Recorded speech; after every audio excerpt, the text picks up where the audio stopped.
Hallelujah. एक वचन और पढ़िएगा। इसी वजह से कुछ प्रॉब्लम्स ऐसा ही जीवन में आता है। मैं एक चीज पढ़ना चाहूंगा, आप मेरे साथ पढ़िएगा बेटा। व्यवस्था विवरण 28 अध्याय और सॉरी मेरे साथ आप एक वचन पढ़िएगा, हग्गे नाम की पुस्तक 1 अध्याय उसका 5 और 6 वचन। ये आपको मिलेगा इसके पास मलाकी के बाद पीछे की पुस्तक, और उससे थोड़ा सा पीछे आपको ये पुस्तक मिल जाएगी, पेज नंबर 1095 पुराने नियम में 1 अध्याय, और उसका आप अगर मेरे साथ पढ़ना चाहेंगे 5 से स्टार्ट करेंगे।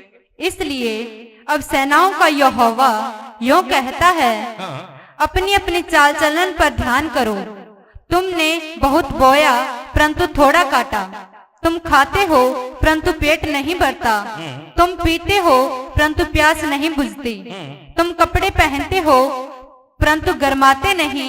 और जो मजदूरी कमाता है वह अपनी मजदूरी की कमाई को छेद वाली थैली में रखता है।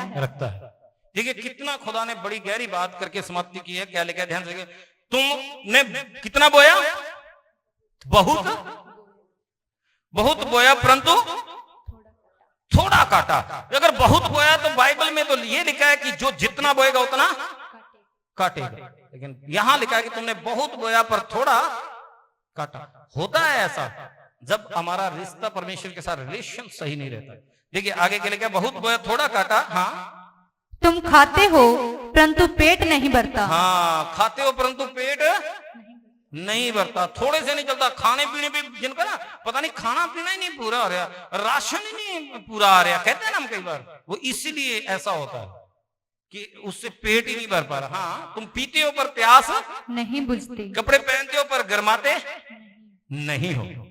अब वो अपनी कमाई को कहां रखता है? छेद वाली थैली में रखता है। छेद वाली थैली का मतलब जो कमा रहे नहीं कमाए, पता नहीं किधर लगे। अगर आप ऐसे दिमाग भी लगाए ना, जोड़े कहां कहां लगे थे, तो आपको हिसाब नहीं आएगा कहां लग गए,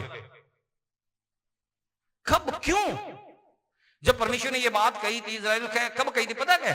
तब उसने कहा था कि मेरा घर, मेरा मंदिर उजाड़ पड़ा है। तुम अपने छत वाले घर में रहते हो पर मेरा घर क्या पड़ा है? उजाड़ पड़ा है। हालेलुया।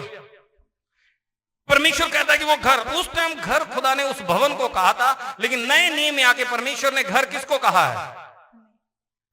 आपको और हमको कहा है। क्या तुम नहीं जानते तुम मेरा मंदिर और मेरा आत्मा तुम में वास करता? हालेलुया। अब आप ध्यान से सुनिएगा, वहां घर जो था वो परमेश्वर का भवन था। लोग अपने घर को सजा रहे थे। यहां ऊपर लिखा हुआ, अगर आप बैक पढ़ेंगे तो ऊपर लिखा कि अपने घर को सजा रहे थे, सब कुछ कर रहे थे, लेकिन परमेश्वर की भवन की ओर किसी का ध्यान ही नहीं था। तब परमेश्वर ने एक दिन बात की कि इसीलिए ऐसा हो रहा है कि तुम मेरे घर की ओर ध्यान नहीं दे रहे।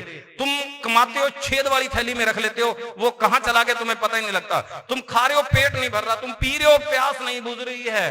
परमेश्वर ने ऐसा कहा उस टाइम। वो इसलिए कहा था क्योंकि खुदा के घर की ओर ध्यान नहीं था। आज भी मेरे प्रियो, आज क्या होता है, हम अपने लिए घर बनाते, क्या करते हैं? अपने लिए घर बनाते हैं। हमारा घर अच्छा होना चाहिए, ये रंग होना चाहिए, ये बेड लगा होना चाहिए, ये सब कुछ होना चाहिए, ये हम अपने लिए करते हैं। लेकिन जहां परमेश्वर का आत्मा रहना चाहता है, इस घर को कभी साफ करने का सोचा ही नहीं है। परमेश्वर आपकी बात करता है कि आप अपने मन को साफ करें। जिस दिन आपका मन साफ हुआ, खुदा इसके अंदर ठहरना शुरू कर देगा। हालेलुया। जिस दिन आपने अपने विचारों को शुद्ध कर दिया, खुदावंद इसके अंदर रहना शुरू कर देगा। सब बोले आमीन। आमीन। हालेलुया। आज भी खुदा कहता है इस घर को तू शुद्ध कर जिसमें परमेश्वर बसना चाहता है। हालेलुया। वो खुदावंद कैसे रह सकता है एक पाप करने वाले के अंदर, एक नशा करने वाले के अंदर, एक बुराई करने वाले के अंदर, जब तक उसके घर को हम सेट नहीं करेंगे। करना किसको, बदलना किसको है? खुद का जीवन ही तो बदलना है। खुद के जीवन से तो बुराइयां निकालनी है।